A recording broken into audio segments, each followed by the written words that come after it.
샬롬 이솝 5화 7번째. 생쥐와 황소. 생쥐와 황소.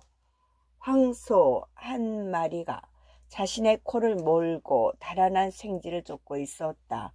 하지만 황소가 따라잡기에 생쥐가 너무나 잽싸서 벽 구멍으로 쏙 들어가 버렸다. 황소는 계속해서 무서운 힘으로 벽을 들이받았다. 결국 모든 힘을 쏟은 채 지쳐 바닥에 너부러지고 말았다. 사방이 조용해지자 생쥐는 다시 잽싸게 나와 황소를 물어뜯었고, 이에 화가 머리끝까지 난 황소는 다시 일어서서 생쥐를 잡으려 했다. 이번에도 생쥐는 구멍으로 숨어 버리고 말았다. 황소는 분을 삭히지 못해 콧김을 씩씩대며 애를 태웠다. 잠시 후 벽 안쪽에서 작고 날카로운 찍찍 소리가 들렸다. 너희 말이야, 그 큰 덩치만 믿고 자신만만했지. 때로는 우리처럼 작은 것이 최고일 때가 있다고. 강한 자가 항상 이기는 것은 아니다.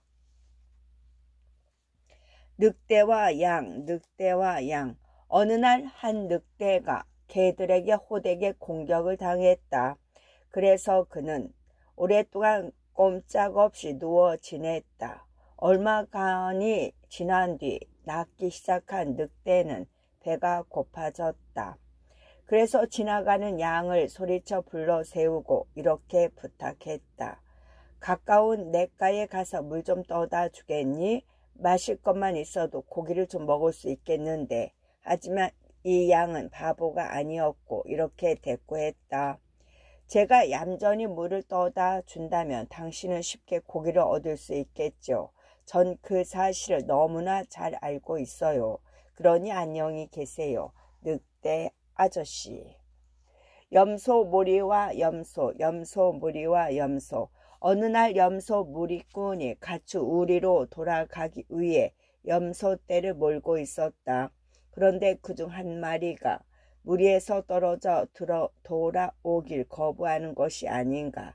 무리꾼은 계속해서 휘파람을 불고 소리치며 염소를 부르려고 이리저리 노력했지만 효과가 없었다. 결국 무리꾼은 염소를 향해 돌을 던졌는데 그만 염소의 한쪽 뿔을 부러뜨리고 말았다.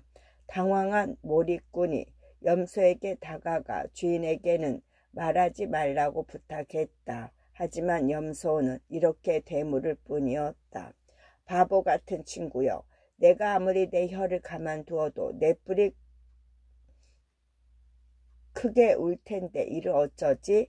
아무리 숨기려 해도 숨길 수 없는 것이 있다.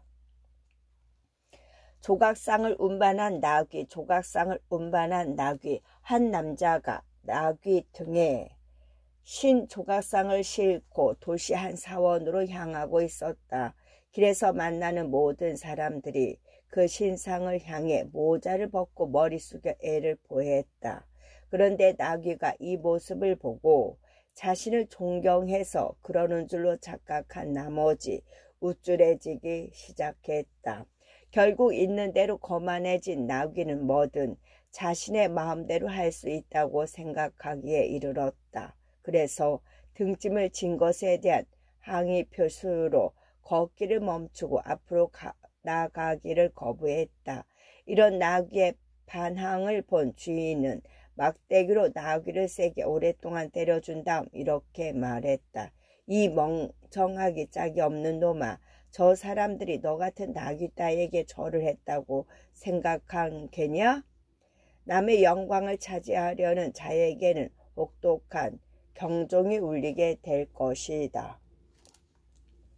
목동과 늑대, 목동과 늑대. 한 목동이 초원에서 혼자 방황하는 새끼 늑대를 발견하고 집으로 데려왔다. 그리고 자신이 기르던 개와 함께 기르게 되었다.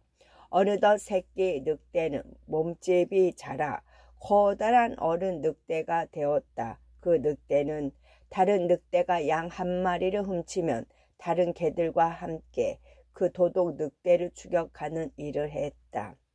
때로 개들은 도둑 늑대를 잡는 데 실패하여 집으로 돌아오곤 했지만 집에서 기른 늑대는 혼자 추격을 포기하지 않았다. 그리고 도둑 늑대와 함께 훔친 양으로 버린 잔치를 즐기고 나서야 목동에게 돌아왔다. 한동안 늑대들이 양을 잡을 수 없게 되자 집 늑대는 자신이 직접 양 한 마리를 훔쳐 개들과 나누어 먹었다. 결국 목동의 의심이 시작되었다. 어느 날 늑대는 범죄 현장을 들키고 말았다. 목동은 늑대의 목에 밧줄을 감아 가까운 나무에 매달아 버렸다. 타고난 본질은 어쩔 수 없다. 독수리와 딱정벌레. 한 독수리가 산토끼를 쫓아 날고 있었다. 산토끼는 자신의 생명을 구하기 위해 최선을 다해 달렸으나 도움을 청할 곳이 마땅치 않았다. 산토끼는 딱정벌레 한 마리를 발견하고 도와달라고 부탁했다. 딱정벌레는 산토끼를 건드리지 말라고 독수리에게 경고했다. 하지만 독수리는 너무 작은 딱정벌레를 미처 보지 못하고 그냥 산토끼를 잡아먹었다. 딱정벌레는 이를 잊지 않았고 그 후로 독수리의 둥지를 계속 감시했다. 그리고 독수리가 알을 낳을 때마다 둥지에 올라가 둥지 밖으로 알을 굴러 떨어뜨렸다. 자꾸 알을 잃는 것이 너무나 슬펐던 독수리는 자신을 보호해주는 신을 찾아갔다. 그리고 알을 품을 수 있는 안전한 장소를 달라고 부탁했다. 신은 자신의 무릎 위에 알을 낳도록 허락했다. 딱정벌레는 이 사실을 알아채고 오물을 모아 독수리 알만한 크기의 구체를 만들어 신의 무릎 위에 놓았다. 이 오물을 본 제우스 신은 자리에서 일어나 그것을 옷에서 덜어냈다. 그 바람에 다른 알도 깨지고 말았다. 사람들은 이때부터 딱정벌레가 돌아다니는 계절에는 독수리가 절대로 알을 낳지 않게 되었다고 말한다.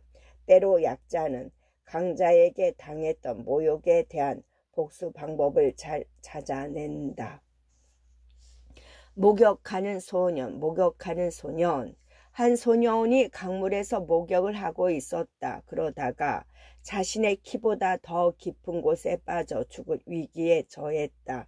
강둑으로 난 길을 따라 걷던 사람이 도와달라는 소년의 외침을 듣고 강가로 다가왔다.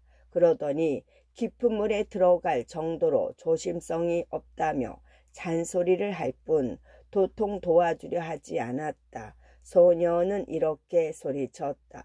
오 아저씨, 야단을 치더라도 제발 저 좀 먼저 구해주신 다음에 야단쳐 주세요. 위기의 상황에는 충고가 아닌 도움을 줘라.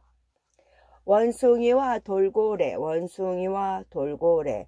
사람들은 항해를 떠날 때면 외로움을 달래기 위해 애완동물로 강아지나 원숭이를 데리고 간다. 그래서 동양에서 아테네로 돌아오던 한 사람이 애완용 원숭이를 데리고 배를 타게 되었다. 그런데 아타카 섬 해안에 가까워졌을 때 큰 태풍을 만나 배가 전복되고 말았다. 배 위의 모든 것이 물에 빠졌다. 원숭이도 목숨을 건지기 위해 물속에서 바둥거리느라 정신이 없었다. 흰 돌고래가 그 원숭이를 인간으로 착각해 자신의 등에 태우고 해안을 향해 헤엄치기 시작했다. 아테네의 항구 중 하나인 바레우스에 거의 당도했을 때 돌고래는 원숭이에게 아테네 사람이냐고 물었다. 원숭이는 그렇다고 대답했다. 자신이 매우 유명한 집안 출신이라는 말까지 덧붙이며 말이다. 그 말을 들은 돌고래가 이렇게 물었다. 아, 그러면 피레우스를 알겠네요?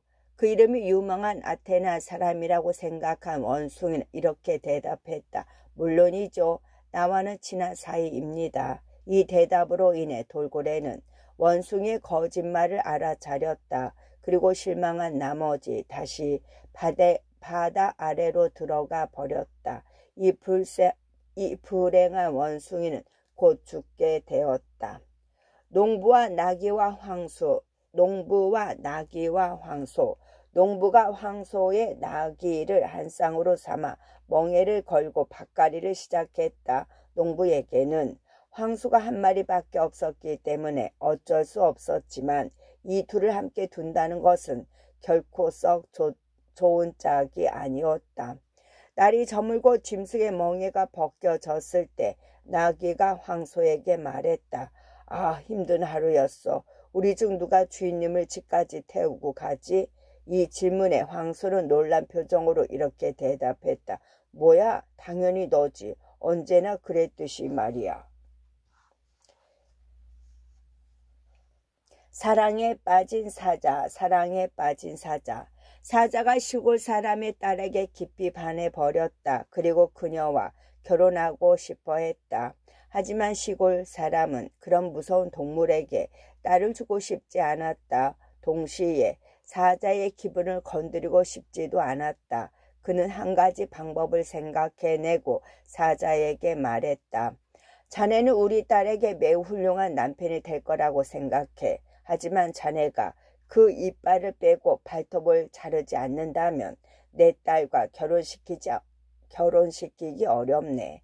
내 딸이 그것을 몹시 무서워하니 말이네.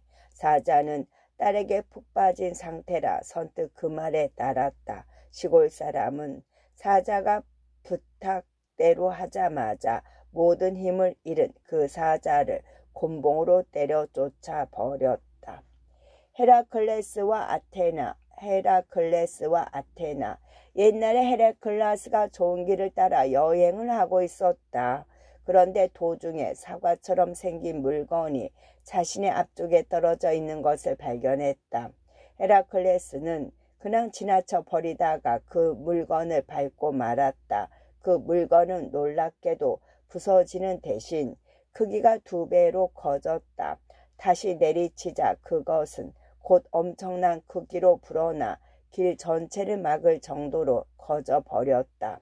헤라클레스는 사용한 막대기를 떨어뜨린 채 어안이 벙벙해져 바라보고 서 있었다. 이때 아테네가 나타나 이렇게 말했다. 친구, 그것을 그대로 내버려 두지. 그대 앞에 놓인 것은 불화의 사과라는 것이야. 그대가 가만 놔두면 처럼 작아진 채 남겠지만 그것을 건드리면 건드릴수록 커질 거야. 4부 지킬 수 없는 약속은 하지 말자. 두 개의 주머니. 모든 사람은 2개의 주머니를 차고 다닌다. 하나는 앞에, 다른 하나는 뒤에 말이다. 2개의 주머니는 모두 나쁜 짐으로 가득 차 있다. 앞주머니에 담긴 것은 이웃 사람의 나쁜 점, 뒷주머니에 담긴 것은 자신의 나쁜 점이다. 그러기에 사람들은 자신의 나쁜 점은 보지 못하고 남의 나쁜 점을 잘 본다. 사자와 3마리 황소. 황소 3마리가 초원에서 풀을 뜯어 먹고 있었다. 그런 그들을 잡아먹고 싶은 사자 1마리가 한쪽에서 뚫어지게 그들을 바라보았다. 하지만 황소들이 함께 모여 있어서 잡기가 어려웠다. 사자는 거짓 속삭임과 나쁜 말로 소들을 멀어지게 하고 믿지 못하도록 만들었다. 이 전략은 크게 성공하여 곧 소들을 서로 멀리하게 되었다. 결국 소들은 서로를 피하여 멀찍이 떨어져 풀을 뜯기 시작했다. 사자가 이것을 확인하자마자 그들을 하나씩 공격하여 잡아먹었다. 친구들 사이의 싸움은 적에게 기회를 준다. 사자와 생쥐. 굴 속에서 잠을 자던 사자가 깨어난 것은 자신의 얼굴 위에서 뛰어노는 생쥐 때문이었다. 화가 난 사자가 발톱으로 생쥐를 잡아 죽이려고 했다. 기겁한 생쥐가 목숨만을 살려달라고 사자에게 애원했다. 제발 살려주세요. 절 살려주신다면 언젠가 사자님의 은혜에 보답하겠습니다. 이렇게 보잘것없는 동물이 자신을 위해 무언가를 할 수 있다는 것을 믿지 않았지만 어찌나 재미있었던지 크게 웃으며 기분 좋게 생쥐를 살려주었다. 어느 날 사자는 사냥꾼이 져놓은 그물에 걸리고 말았다. 사자의 거친 울음소리를 들은 생쥐는 곧장 소리가 나는 곳으로 달려갔다. 결국 생쥐가 무언가를 할 기회가 온 것이다. 그리고 서둘러 이빨로 밧줄을 갉아 자르기 시작했고 그 사자를 구해줄 수 있었다. 보세요. 제가 은혜를 갚겠다고 했더니 사자님은 저를 비웃으셨죠. 하지만 생쥐도 사자를 도울 수 있다고요. 난파당한 사람과 바다, 난파당한 사람과 바다. 배가 난파하여 사람 한 명이 바닷가로 밀려왔다. 그는 파도와 투쟁한 뒤여서 곧바로 잠이 들었다가 한참 후에 깨어났다. 평온한 웃음으로 인간을 끌어들였다가 막상 배가 출항하면 분노를 터뜨리며 배와 선원을 파멸로 이끈 바다에서 그는 큰 소리로 원망을 퍼부었다. 바다는 여인의 형태로 나타나 이렇게 말했다. 선원이여, 나를 비난하지 말아요. 나는 본래 육지와 같이 잔잔하고 안전한 곳이랍니다. 하지만 바람이 강풍과 돌풍으로 나를 공격하고 책짓질하는 바람에 내 본래 성격과는 상관없이 분노를 터뜨리게 된 거예요. 생쥐와 개구리와 솔개, 생쥐와 개구리와 솔개. 생쥐가 개구리와 친구가 되기로 했다. 그러나 그들은 썩 잘 어울리는 친구가 아니었다. 생쥐는 항상 땅 위에서 살았지만 개구리는 땅과 물 어디에서든 편하게 생활했기 때문이다. 그들은 서로 헤어지지 않기 위해 서로의 다리를 실로 묶었다. 그들이 땅 위에서 생활하는 동안에는 아무 문제가 없었다.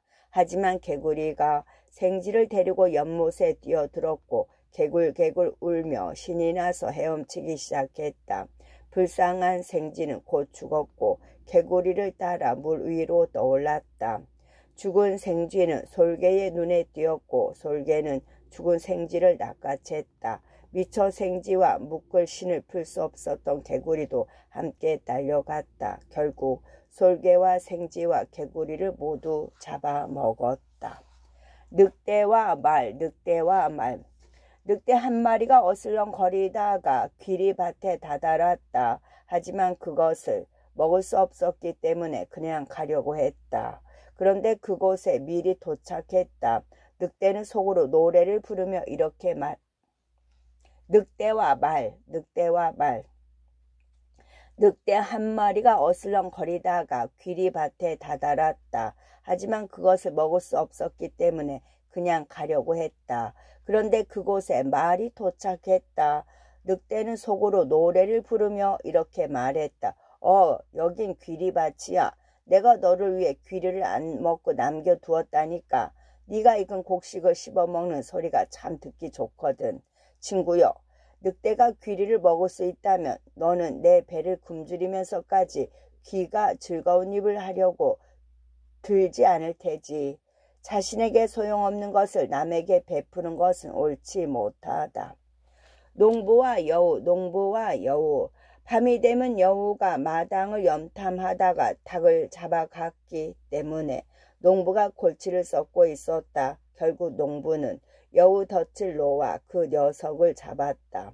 그리고 복수를 하기 위해 여우 꼬리에 털 뭉치를 매달고 거기에 불을 붙인 다음 놓아주었다. 운 나쁘게도 여우는 수확 준비가 끝난 옥수수 밭으로 도망쳐 버렸고 불은 순식간에 농작물에 옮겨 붙어 밭이 모두 다 버렸다. 농부는 곧 수확할 수 있었던 옥수수를 전부 잃고 말았다. 복수는 양날을 지는 칼이다. 원숭이와 낙타, 원숭이와 낙타. 모든 짐승의 모임이 있던 날 원숭이가 춤을 선보이며 좌중을 즐겁게 했다. 원숭이의 춤이 끝나자마자 우레와 같은 박수가 터져 나왔다. 낙타는 이를 보고 자극을 받아 자신도 다른 짐승의 호감을 사야겠다고 욕심을 부렸다. 낙타가 자리에서 일어나 춤을 추기 시작했다. 개걸음으로 이리저리 움직일 때마다 모습은 우스꽝스러웠고 몸뚱이는 괴상하게 보였다. 모든 짐승들이 야유를 보내며 그를 자리에서 내쫓았다. 도망친 갈까마귀, 도망친 갈까마귀.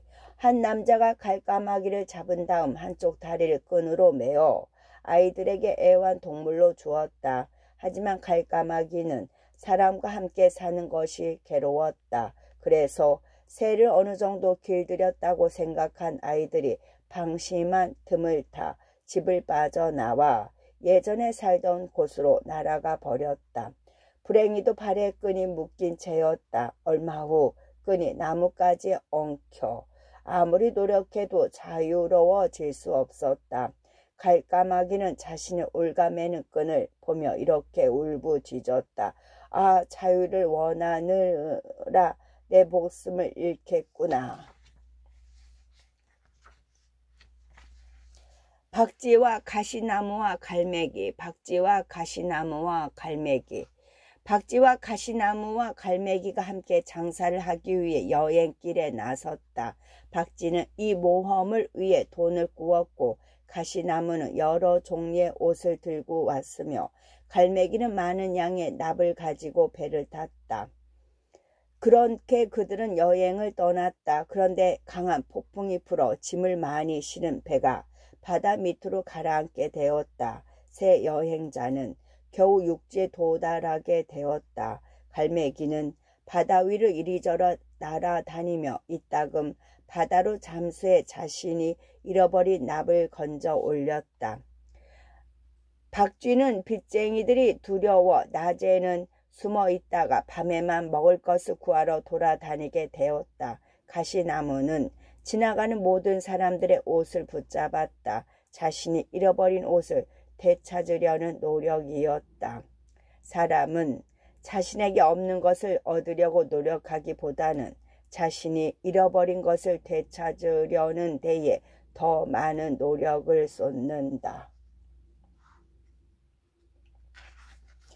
농부와 늑대, 농부와 늑대. 한 농부가 황소를 쟁기에서 풀어주고 마실 물이 있는 곳으로 데리고 갔다. 그런데 농부가 잠시 자리를 비운 사이 너무 오랫동안 굶어 거의 죽어가던 늑대가 나타났다.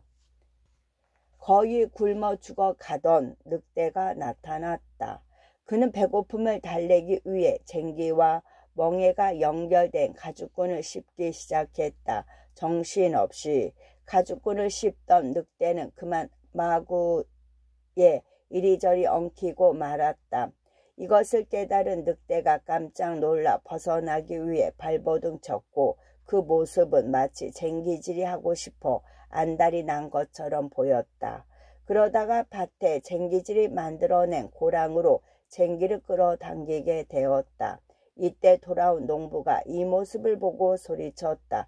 아, 이런 늙은 강도 녀석, 너도 이젠 도둑질을 포기하고 정직한 일을 시작하려는 게 어때? 잘 생각했다. 늑대와 그림자, 늑대와 그림자. 한 늑대가 해가 지는 시간에 들판을 돌아다니다 자신의 그림자가 큰 것에 감동을 받아 중얼거렸다. 내가 저렇게 크다니. 이런 내가 그동안 사자를 무서워했단 말인가? 그래, 사자가 아닌 내가 동물의 왕이 되어야 맞는 얘기지. 늑대는 자신이 왕이 되어야 한다는 사실을 깨닫고 위험을 잊은 채 이리저리 뛰어다녔다. 바로 그때 사자가 나타나 달려들어 늑대를 집어삼켰다. 늑대는 죽어가며 이렇게 울부짖었다. 이럴 수가. 진실을 잊고 헛된 꿈으로 인해 이렇게 죽는구나. 모기와 사자, 모기와 사자. 옛날에 모기 하나가 사자에게 다가가 이렇게 말했다.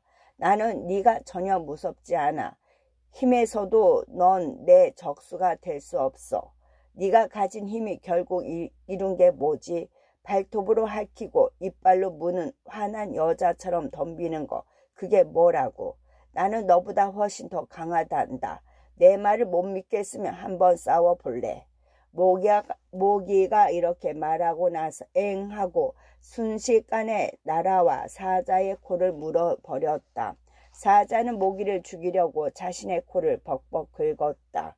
그러나 코에서 피가 날 뿐 모기의 털끝 하나 건드릴 수가 없었다. 모기가 승리의 영광을 뽐내며 윙하고 날아가 버렸다. 하지만 모기는 그만 거미줄에 엉켜 거미에게 잡아먹히고 말았다.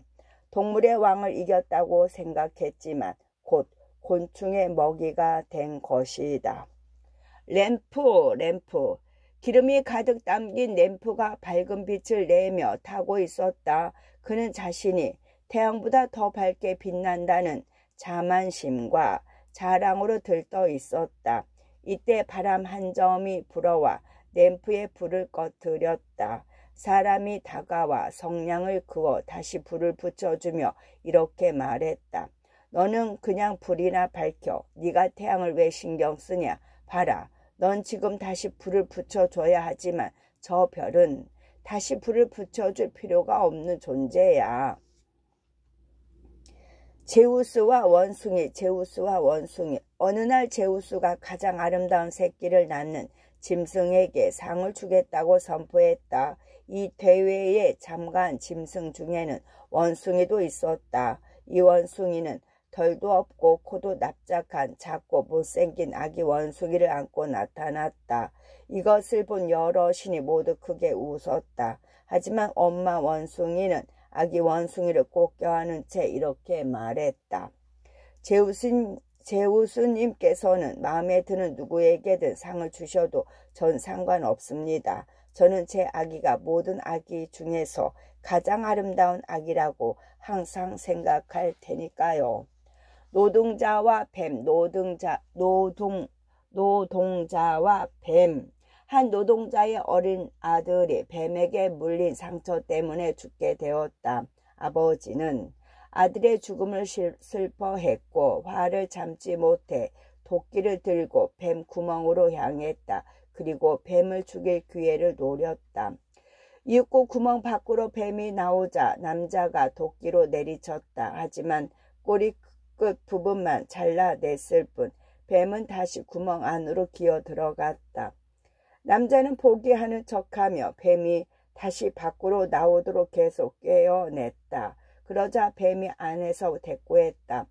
잘린 꼬리 때문에 나는 당신의 친구가 될 수 없고 당신 또한 잃은 아들 때문에 나의 친구가 절대 될 수 없다는 것을 너무나 잘 알고 있어요. 상처를 준 당사자 앞에서는 그 상처를 절대 잊을 수 없는 법이다. 새 사냥꾼과 종달새.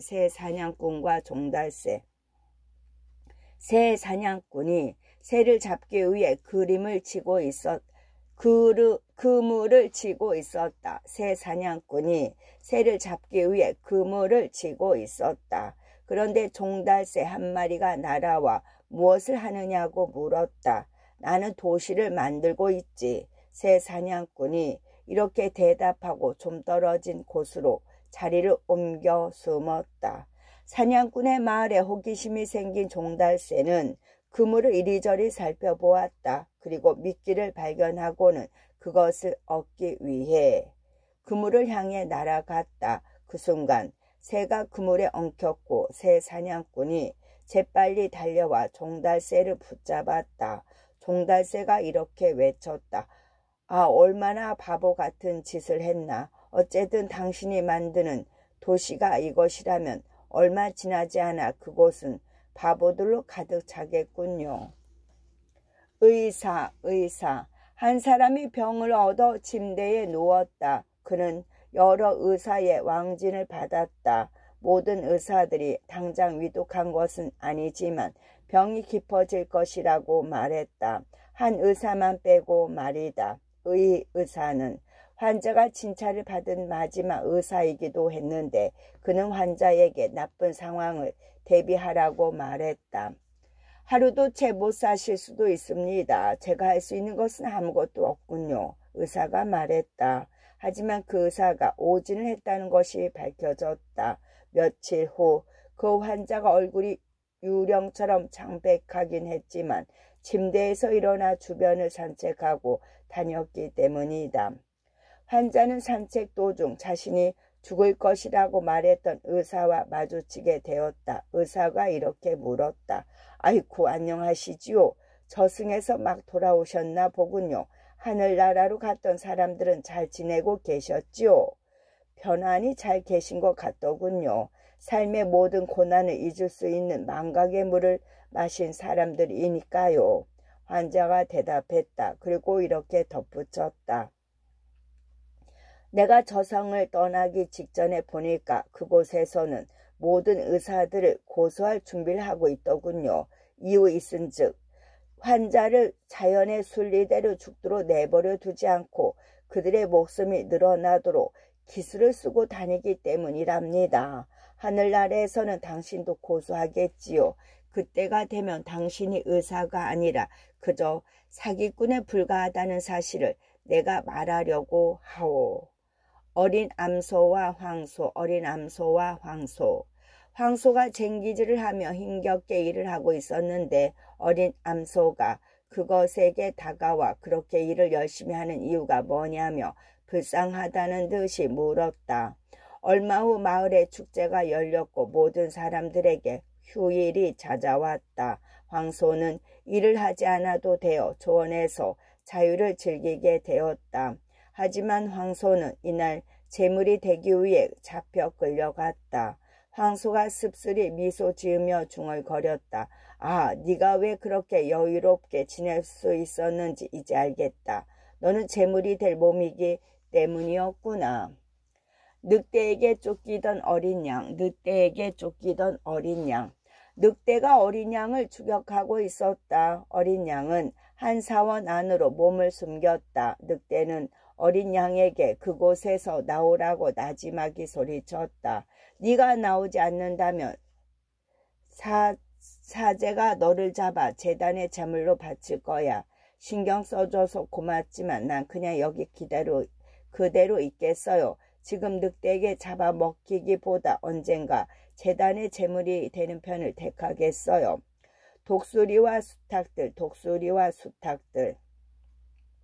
농장 마당에 수탉 2마리가 있었는데 서로 누가 우두머리가 되어야 하는지를 놓고 싸웠다. 이윽고 싸움이 끝나자 진 놈은 어두운 구석으로 가 몸을 숨겼고 이긴 놈은 마그간 지붕 위로 날아 올라가 기분 좋게 꽃기호 하고 울었다. 그때 독수리가 하늘 높은 곳에서 그놈을 발견하고 순식간에 낙하하여 제어갔다. 싸움에서 졌던 수탉은 이제 경쟁자가 없어지자 구석에서 나와 닭장을 차지했다. 자만은 몰락을 부른다. 사자와 여우와 나귀. 사자와 여우와 나귀. 사자와 여우가 나귀와 함께 사냥을 나갔다가 큰 사냥감을 잡았다. 사자는 나귀에게 그것을 나누라고 했다. 나귀는 똑같이 상등분했고 동물들에게 한 무더기씩 골라 가지라고 말했다. 나귀의 말에 사자가 화를 내며 나귀를 죽여버렸다. 이번에는 사자가 여우에게 고기를 나누라고 명령했다. 여우는 고기를 한데 모아 그것이 전부 사자의 몫이라고 말하고 아주 작은 조각을 자신의 몫이라고 했다. 사자가 말했다. 예쁜 것 같으니라고. 그런 요령은 어디서 배웠느냐? 여우가 대답했다. 저요, 나귀에게서 배웠지요. 다른 이의 저요? 나귀에게서 배웠지요. 다른 이의 불행으로부터 배우는 자에게 행운이 온다. 다른 이의 불행으로부터 배우는 자에게 행운이 온다. 염소지기와 야생염소, 염소지기와 야생염소. 목동이 초원에서 염소들을 돌보고 있었다. 그런데 많은 야생염소가 다가와 자신의 염소 무리에 섞여 들어가는 것이 아닌가. 날이 저물자 목동은 그 염소들을 모두 데리고 집으로 돌아와 한 우리에 넣었다. 다음 날은 날씨가 너무 나빠 염소들을 초원으로 데리고 나갈 수 없었다. 그래서 우리에 넣어둔 채 먹이를 주었다. 목동은 자신의 염소들에게는 밥을 조금만 주고 야생 염소에게는 그 몫을 더해 먹을 수 없을 만큼 많은 양의 먹이를 주었다. 그들이 자신의 집에 계속 머물러 주기를 바라는 마음이었던 것이다. 목동은 잘 대해주면 야생 염소들이 이 집을 떠나지 않을 거라고 믿었다.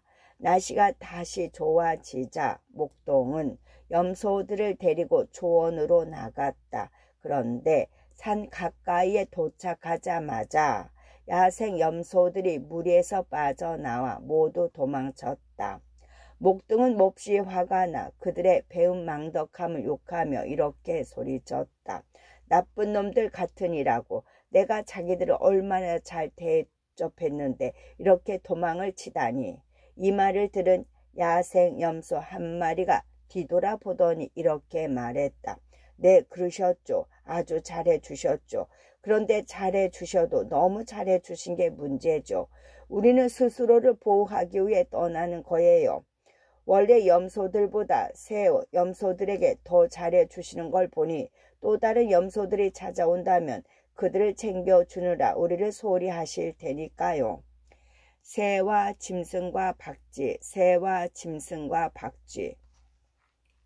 새가 육지의 짐승과 전쟁을 벌였다. 때론 승리하고 패배하며 수많은 전투를 치루었다. 박쥐는 어느 한쪽에도 머무르지 않았다. 새 쪽이 유리해지면 새 가까이에 끼어 싸웠고 반대로 육지 짐승이 우세하면 짐승 속에 끼어 싸웠다. 전쟁이 벌어지는 동안에는 아무도 박쥐에게 관심을 쏟을 틈이 없었다. 하지만 전쟁이 끝나고 평화가 돌아오자 날짐승과 육지의 동물 모두 박쥐 같은 배신자를 상대하지 않았다. 박쥐는 오늘날까지도 어느 한쪽에도 끼지 못하고 외톨이처럼 지내고 있다. 사기꾼. 한 사람이 병에 걸렸는데 증세가 계속 나빠졌다. 그는 자신이 다시 건강해진다면 소 100마리를 신께 바치겠노라고 맹세했다. 신은 그가 맹세를 잘 지킬지 확인하고 싶어 그의 건강을 잠시 회복시켰다. 사실 그는 소를 한 마리도 갖고 있지 않았다. 그래서 그는 수지로 작은 소 100마리를 만들어 제단 위에 올리고 신에게 이렇게 외쳤다. 신이시여, 제가 맹세를 지켰다는 것을 확인해 주십시오. 신은 그를 공평하게 대접하기로 결심하고 꿈을 하나 보내주었다. 꿈속에서 신이 남자에게 이르기를 바닷가에 가면 금화 100크라운이 있을 테니 그것을 가져오라고 명령했다. 남자가 신나게 바닷가로 나갔고 한 뭉치의 강도를 만났다. 강도들은 그를 붙잡아 노예로 팔기 위해 데려갔다. 그들이 그를 팔아 넘길 때 몸값이 정확히 100크라운이었다. 지킬 수 없는 약속을 하지 마라. 말과 숫사슴. 옛날에 말 한 마리가 조원을 홀로 차지한 채 풀을 뜯어 먹었다. 어느 날 숫사슴 한 마리가 조원으로 들어와 자신도 함께 그곳에서 풀을 뜯어 먹어야 한다고 주장했다. 게다가 가장 좋은 곳을 차지했다. 말은 이 불청객에게 복수하고 싶어 인간을 찾아갔다. 그리고 숫사슴을 몰아내는 일을 도와달라고 부탁했다. 모든 방법을 동원해서 도와줄게. 하지만 우선 너의 입에 재갈을 물리고 내가 네 등에 타도록 허락해 줘야겠다. 인간이 말했다. 말은 인간의 말대로 따르기로 하고 곧 둘은 함께 숫사슴을 조원해서 내몰았다. 그런데 이 작전이 끝나자 말은 놀라운 사실 하나를 깨달았다. 바로 인간이 그의 영원한 주인이 되었다는 사실이다. 폭풍과 태양이 말다툼을 하고 있었다. 서로 상대방보다 자신이 더 강하다고 우겼던 것이다.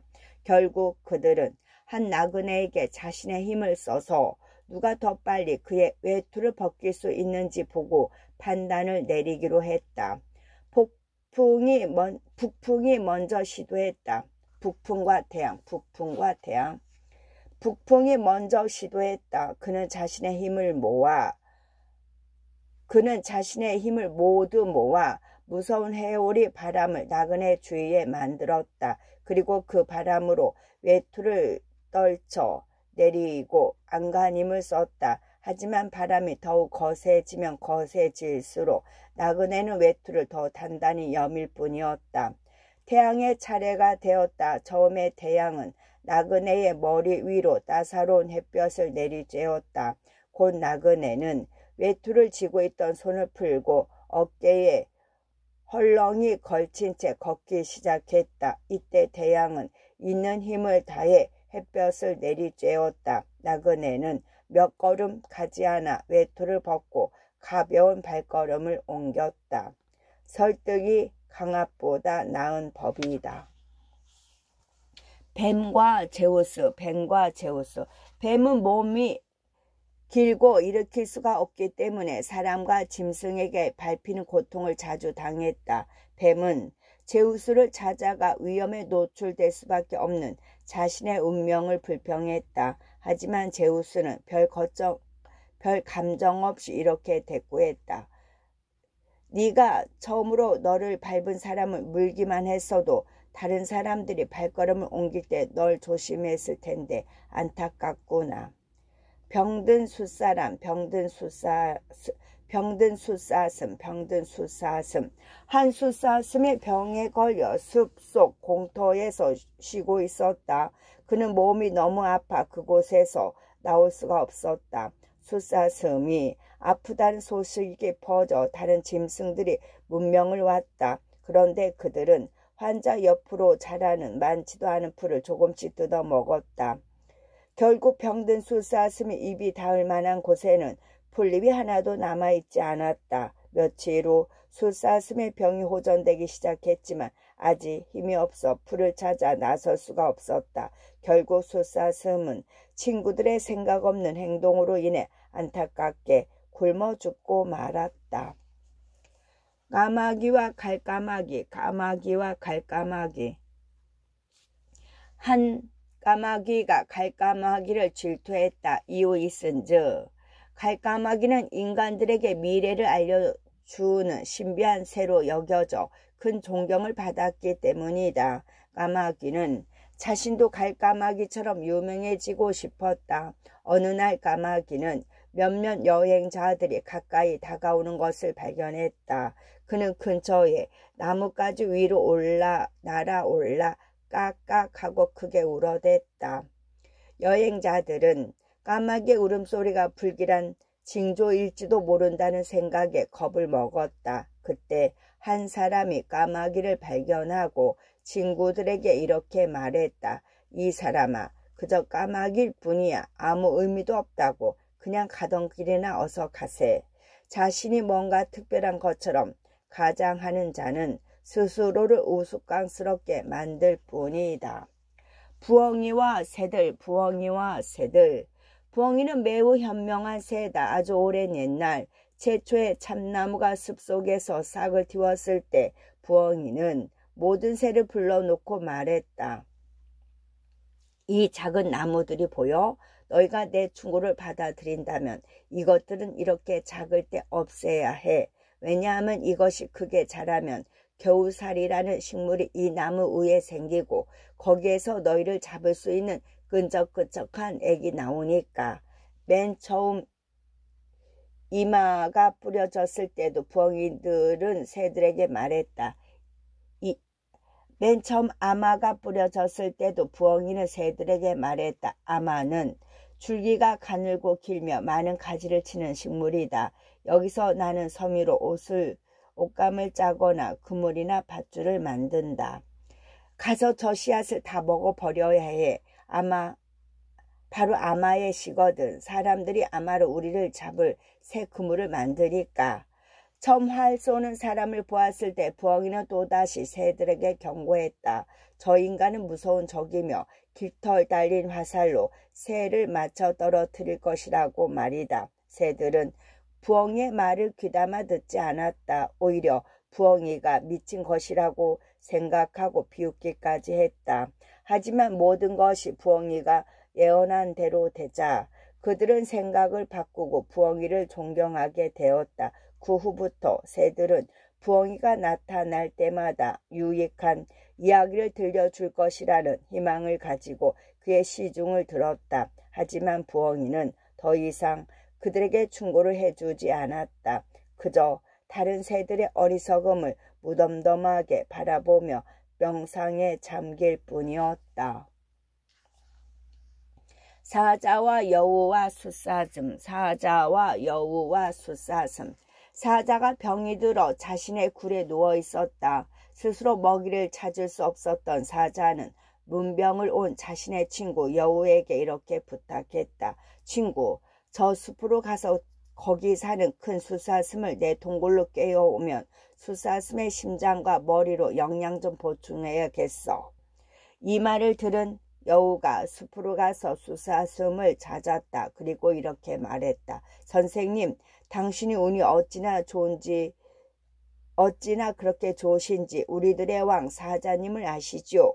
그분이 글쎄 지금 죽기 직전이래요. 그런데 그분이 후계자로 당신을 고르셨지 뭐예요. 이런 좋은 소식을 제일 먼저 전달한 것이 저라는 사실을 잊지 말고요. 자, 전 지금 사자왕을 뵈러 가는 참인데 내 충고를 받아들인다면 당신도 함께 가서 그의 마지막을 지키자고요. 자신감이 급상승한 숫사슴은 순순히 여우를 따라 사자 굴까지 갔다. 사슴이 굴 안으로 들어서는 순간 사자가 달려들었다. 그런데 사자가 그만 발을 헛디뎌 숫사슴의 귀에 상처만 내고 말았다. 숫사슴은 얼른 숲속 자기 집으로 도망쳤다. 여우의 입장이 난처해졌고 사자 역시 안타까웠다. 사자의 몸이 점점 더 나빠졌고 배가 고파졌다. 사자는 여우에게 숫사슴을 다시 깨워달라고 부탁했다. 어려울 것 같은데 하지만 노력해 보겠어요. 여우는 다시 숲으로 향했다. 숫사슴이 놀란 가슴을 진정시키며 쉬고 있었다. 숫사슴은 여우를 보자마자 이렇게 소리쳤다. 이런 사악한 여우 같으니 나를 깨워 죽게 만들려고 했지. 대체 왜 그랬어? 어서 돌아가. 그렇지 않으면 이불로 너를 죽여버릴 거야. 하지만 여우는 뻔뻔하게 이렇게 말했다. 넌 정말 겁쟁이 같아. 사자님이 정말 너를 해치려고 그랬다고 생각해? 사자님은 너에게 귓속말로 중대한 비밀을 말씀해 주시려고 했던 거야. 그런데 네가 놀란 도끼처럼 도망가 버렸잖아. 너야말로 사자님의 심기를 건드린 거야. 하지만 그렇다고 네 대신 늑대를 왕으로 세우게 하시겠어. 얼른 돌아가서 너의 용기를 다시 보이지 않으면 어떻게 될지 나도 약속할 수는 없지만 말이야. 사자님이 너를 해치지 않는다는 것은 내가 약속할게. 그리고 나는 앞으로 너의 충실한 신하가 될 거야. 매우 어리석은 숫사슴은 달콤한 말에 또 쏟고 말았다. 이번에는 사자왕이 실수하지 않았다. 숫사슴을 공격하여 죽이고 훌륭한 식사를 마련했다. 그동안 여우는 사자가 보지 않는 틈을 타 숫사슴의 머리를 훔쳤다. 자신도 수고비쯤은 받아야 한다고 생각했기 때문이다. 당연히 사자는 없어진 숫사슴의 머리를 찾기 시작했다. 하지만 찾을 수 없었다. 이것을 바라보던 여우가 이렇게 말했다. 아무리 찾으셔도 없을 거예요. 사자 굴에 2번이나 제 발로 걸어 들어온 짐승에게 머리 같은 것이 있을 리가요. 도시지와 시골지. 도시지와 시골지. 도시에 사는 지와 시골지가 있었다. 그들은 서로 친구였다. 어느 날 시골지가 들판에 있는 자신의 집으로 도시지를 초대했다. 그들은 보리와 여러 가지 뿌리로 차린 식사를 하게 되었다. 뿌리에는 흙냄새가 남아 있었고 서울에서 온 손님의 입맛에는 그다지 맞지 않았다. 도시지는 시골을 떠나며 이렇게 말했다. 사랑하는 나의 불쌍한 친구야. 너의 생활은 어찌 개미보다도 못한 것 같아. 이제 내가 어떻게 지내는지 보자꾸나. 내 음식 창고에는 언제나 먹을 것이 풍성하단다. 도시에는 우리 집에서 머물러 봐. 너를 호강시켜 주겠다고 장담할 수 있어.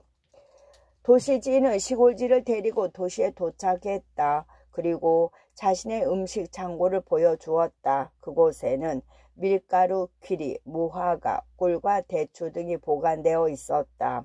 시골지는 이런 것을 처음 먹어보았다. 시골지는 친구가 준비한 진귀한 음식을 즐기기 위해 자리에 앉았다. 그들이 막 식사하려던 때 음식 창고의 문이 열리더니 누군가가 들어왔다. 두 생쥐는 허겁지겁 자리를 피해 달아나 좁고 불편한 구멍 속으로 몸을 숨겨야만 했다. 곧 사방이 조용해지자 두 쥐는 위험을 무릅쓰고 다시 나왔다. 하지만 곧 다른 사람이 들어왔고 그들은 다시 달아나야만 했다. 시골에서 온 손님은 참을 수가 없었다. 그는 이렇게 말하며 자리를 떴다. 잘 있어 친구. 난 이제 돌아갈 거야. 너는 마음껏 호사를 누리며 사는지 모르겠지만 위험이 둘러싸여 있어 나는 뿌리와 곡식으로 맛있는 음식을 먹지만 평온하게 지낼 수 있지. 공작새와 학, 공작새와 학. 공작새가 학의 평범한 털을 보며 놀려댔다. 날 봐. 이런 아름다운 털을 본 적 있니? 그런데 네 깃털은 왜 그 모양이니? 네 말이 맞아. 네 털이 내 털보다 멋있지. 하지만 나는 하늘 높이 날 수가 있어. 그저 수탉처럼 땅에 붙어 살 수밖에 없는 너처럼. 너보다는 낫지 않니? 학의 대답이었다. 학의 대답이었다. 개와 여우, 개와 여우.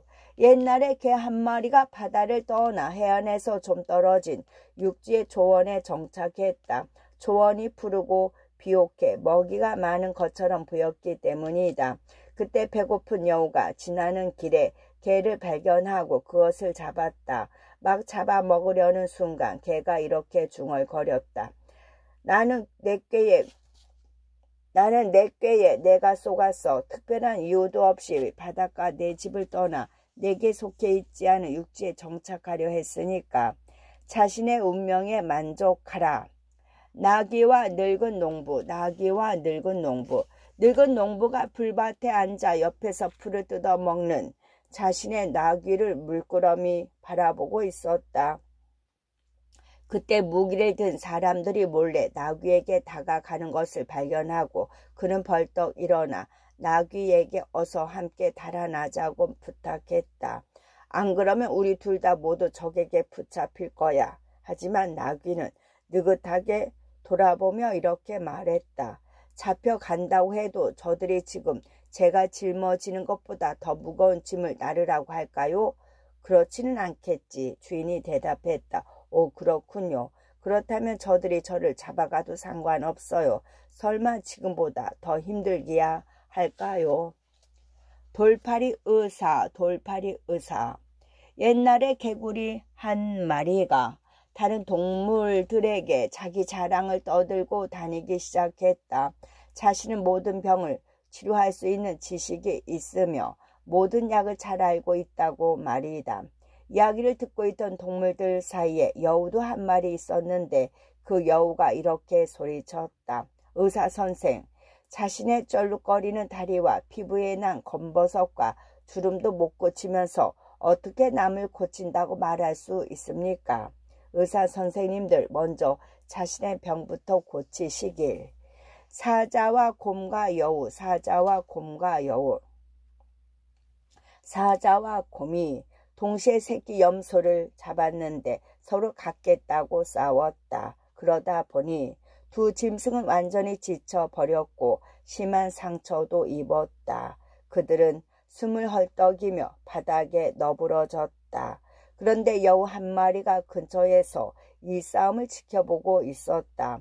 싸운 두 짐승이 달진한 채 손 하나 까딱하지 못하고 누워있는 것을 확인한 여우는 그 새끼 염소를 들고 달아났다. 두 동물이 당황하여 멍하니 서로 얼굴만 바라보다 그중 하나가 다른 하나에게 말했다.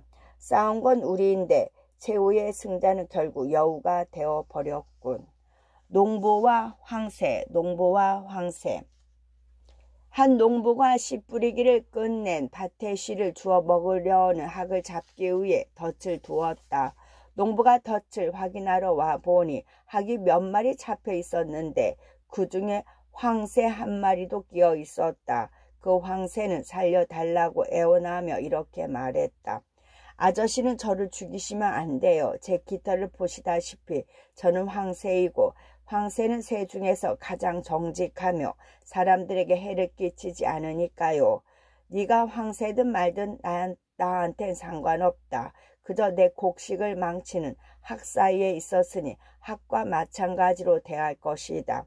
농부의 대답이었다. 나쁜 무리와 어울리면 아무리 자신은 나쁘지 않다고 우겨도 믿을 사람은 아무도 없다. 개와 물 그림자, 개와 물 그림자. 개 한 마리가 고기 한 덩어리를 입에 물고 냇물 위에 놓인 널판지 다리를 건너고 있었다. 그리고 우연히 물에 비친 자신의 그림자를 보게 되었다. 개는 그 그림자가 자신의 것보다 2배나 큰 물고기를 가진 다른 개라고 생각했다. 개는 자신의 고기 덩어리가 떨어지는 것도 모르고 더 큰 고기 덩어리를 얻기 위해 상대편 개에게 달려들었다. 당연히 개는 아무것도 얻지 못했다. 그 고기 덩어리는 단지 물그림자였고 진짜 고기 덩어리는 이미 물살에 떠내려간 뒤였다. 개들과 생가죽, 개들과 생가죽. 굶주린 끝에 죽어가던 개들이 있었다. 그러다 그들은 강물 속에 버려져 있던 짐승 가죽 몇 개를 발견했다. 하지만 강물은 깊었고 그들이 생가죽을 건질 방법은 없을 것 같았다. 그들은 회의 끝에 생가죽을 가질 수 있을 만큼 수면이 낮아지도록 강물을 마시기로 결정했다. 하지만 강물의 수면이 낮아지기 한참 전에 그들은 마신 물로 인해 배가 터져 버렸다. 전문학자. 옛날에 한 전문학자가 있었다. 그는 밤마다 밖에 나가 별을 관찰했다. 어느 날 밤 그는 도시로 나가는 대문 밖에서 이리저리 서성였다. 그런데 생각에 몰두한 채 하늘만 바라보고 걷다가 그만 물이 마른 우물 속으로 빠지고 말았다. 그는 우물 저 아래에 누워 신음했다. 지나가던 행인이 소리를 듣고 우물가로 다가와 아래를 내려다 보았다. 상황을 파악한 행인이 이렇게 말했다. 저 위에 하늘만 쳐다보느라 자신이 서 있는 땅 위에서 이런 실수를 하게 된 것이라면 어쩐지 자업자득인 것 같군요. 숫사슴과 포도넝쿨. 숫사슴 한 마리가 사냥꾼에게 쫓겨다가 우비울창한 포도넝쿨 아래로 몸을 숨겼다. 사냥꾼은 자신이 놓친 사슴이 가까운 곳에 있다는 것을 알아채지 못하고 그냥 지나쳤다. 숫사슴은 위험을 넘겼다고 생각하여 포도넝쿨 잎을 뜯어먹기 시작했다. 포도넝쿨 잎이 움직이자 사슴을 찾지 못하고 되돌아오던 사냥꾼이 이상한 낌새를 눈치챘다. 그리고 그중 한 명이 그곳에 짐승이 숨어있다고 생각하여 맞든 안 맞든 잎 사이로 화살을 쏘았다. 화살은 그 불쌍한 사슴의 심장을 관통했고 숫사슴은 죽어가며 이렇게 말했다. 나를 보호해 주었던 잎을 먹는 배신을 저질렀으니 난 죽어도 마땅해. 도둑들과 수탉. 도둑 몇이 어느 집에 침입했지만 훔쳐갈 만한 것이라고는 수탉 한 마리밖에 찾지 못했다. 그들은 하는 수 없이 수탉을 들고 집을 나섰다.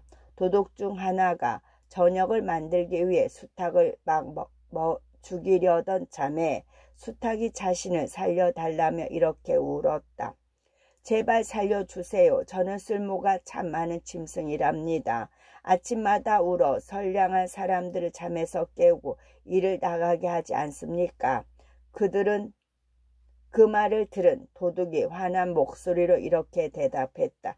그때 이 녀석아, 네가 그러기 때문에 우리가 먹고 살기가 어려운 거야. 얼른 냄비 속으로 들어가기나 해. 그래 이 녀석아, 네가 그러기 때문에. 개와 요리사. 한 부자가 많은 친구와 친척을 초대하여 잔치를 벌였다. 그 집에는 기르던 개가 있었는데 그 개는 자신도 친구를 초대할 좋은 기회라고 생각했다. 그래서 친구를 찾아가 이렇게 말했다. 우리 주인이 잔치를 열 거야. 맛있는 음식이 많을 테니 오늘 밤에 우리 집에 와서 나와 함께 먹자. 초대받은 개가 부잣집을 찾아왔고 부엌에서 음식이 준비되는 것을 보고 생각했다. 난 행운아야. 앞으로 2, 3일은 굶어도 될 정도로 실컷 먹으리라. 초대받은 개는 초대받은 기쁨을 표시하기 위해 친구 개를 향해 꼬리를 신나게 흔들었다. 그때 요리사가 이 모습을 발견했다. 부엌에 들어온 낯선 개를 본 요리사는 개 뒷다리를 잡아 창밖으로 던져 내쫓았다. 초대받은 개는 땅에 세게 떨어졌고 비참하게 울부짖었다.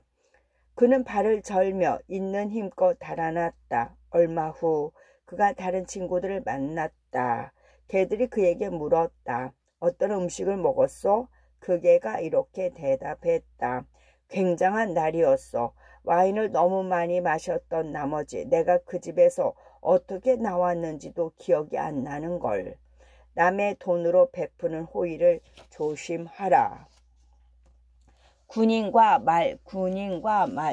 한 군인이 전쟁 동안 자신의 말에게 귀리도 양껏 먹이며 정성껏 보살폈다. 전쟁터에서 어려움을 잘 견디고 필요할 때에는 주인을 위험에서 재빨리 구해줄 수 있는 강인한 말이 되기를 바랐기 때문이다. 하지만 전쟁이 끝난 뒤 군인은 말에게 온갖 잡일을 시키고 별다른 관심도 쏟지 않았다.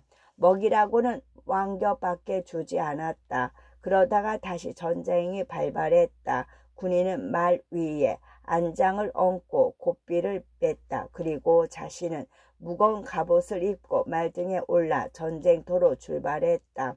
하지만 그간 거의 굶다시피 한 불쌍한 말은 군인의 무게를 견디지 못해 주저앉으며 등에 탄 주인에게 이렇게 말했다. 주인님께서 이번에는 전쟁터까지 걸어가셔야 되겠군요. 힘든 일을 많이 시키신 데다 제대로 먹지도 못해서 저는 나귀처럼 되었습니다. 아시다시피 단번에 말로 되돌아가는 건 불가능하고요. 배짱이와 개미. 맑은 겨울날이었다. 몇 마리 개미가 긴 장마 동안 눅눅해진 곡식을 꺼내 말리고 있었다. 한 배짱이가 나타나더니 곡식 몇 알을 나누어 달라고 부탁하며 말했다. 너무나 배가 고파서요. 개미들은 규칙에 위배되는 것을 알고 있었지만 잠시 일손을 멈추고 이렇게 물었다. 당신은 지난 여름 내내 무엇을 했나요? 왜 겨울에 먹을 양식을 모아두지 않은 거죠? 노래 부르느라 바빠 시간이 없었지요. 배짱이가 대답했다. 당신의 노래로 여름을 보냈다면 이번 겨울은 춤을 추며 보내는 게 어때요? 개미들은 이렇게 대꾸하고 자기들끼리 비웃으며 멈췄던 일을 계속했다. 세상 속의 새와 박쥐. 울새 한 마리가 새장에 갇혀 있었다. 이 새는 모든 새들이 잠든 한밤에 우는 버릇이 있었다. 어느 날 박쥐 한 마리가 날아 들어와 새장의 철장에 매달렸다. 그리고 새에게 낮에는 울지 않고 밤에만 우는 이유를 물었다. 나만의 이유가 있어. 사냥꾼이 그물로 나를 붙잡은 건 내가 낮에 노래를 불러 내 목소리에 이끌렸기 때문이야. 그 이후로 나는 밤에만 울기로 결심했어. 울새가 대답했다. 하지만 네가 이미 이렇게 잡혀있으니 이젠 소용없는 일이야. 그런 건 네가 잡히기 전에 했어야지. 일이 벌어진 뒤에 조심하는 건 소용없다. 구두쇠, 구두쇠. 한 구두쇠가 있었다. 그는 자신의 전 재산을 팔아 금을 한 보따리 샀다. 그리고 금을 모두 녹여 한 개의 덩어리로 만들어 모래밭에 묻었다. 그는 매일 밭으로 향했고 그 보물을 오래도록 바라보며 기뻐했다. 그런데 하인 하나가 주인이 그 장소를 자주 찾는다는 사실을 알게 되었다. 그리고 마침내 그 밭의 비밀을 알아냈다. 하인은 그것을 훔칠 기회만을 노렸다. 드디어 어느 날 밤 하인은 금 덩어리를 훔쳐 달아났다. 다음날 구두쇠가 늘 그랬듯 밭에 갔다가 자신의 보물이 없어진 것을 발견하고 머리를 쥐어 뜯으며 애통해했다. 지나던 이웃이 그런 그를 보고 무슨 일이냐고 물었다. 구두쇠가 사실을 털어놓았다. 그에 대한 이웃의 대답은 이러했다. 이 양반아, 그러면 마음 쓸 것 없어. 그 구멍에 벽돌 한 개를 묻어놔. 그리고 매일 보면 되지 않나. 그게 전에 하던 일과 뭐가 다른가. 금을 가졌을 때도 하나도 쓰지 않았으면서 말일세. 말과 나귀, 말과 나귀. 자신이 훌륭한 마구를 무척이나 자랑스러웠던 말 한 마리가 있었다. 어느 날 그는 길에서 무거운 짐을 지고 있는 나귀와 마주쳤다. 나귀는 말이 지나가도록 길을 비켜주어야 했지만 열심히 움직여도 짐 때문에 빨리 비킬 수 없었다. 말은 나귀더러 빨리 움직이라고 발로 차주고 싶었다. 그러나 충동을 참고 큰 소리로 짜증을 표시했다. 나귀는 아무 말도 할 수 없었지만 말의 오만함을 잊지 않았다. 얼마 후 말이 늙어서 체력이 떨어졌고 한 농부에게 팔려가게 되었다. 그리고 그곳에서 퇴비 운만 마차를 끌게 되었다. 그러던 어느 날 그 나귀와 다시 만났다. 이번에는 나귀가 말을 조롱하며 이렇게 말했다. 하하, 당신이 이 꼴이 될 줄은 상상도 못했겠죠. 그렇게 오만을 떨더니 고소하다. 그 화려하던 마구는 다 어디 갔나요? 끝.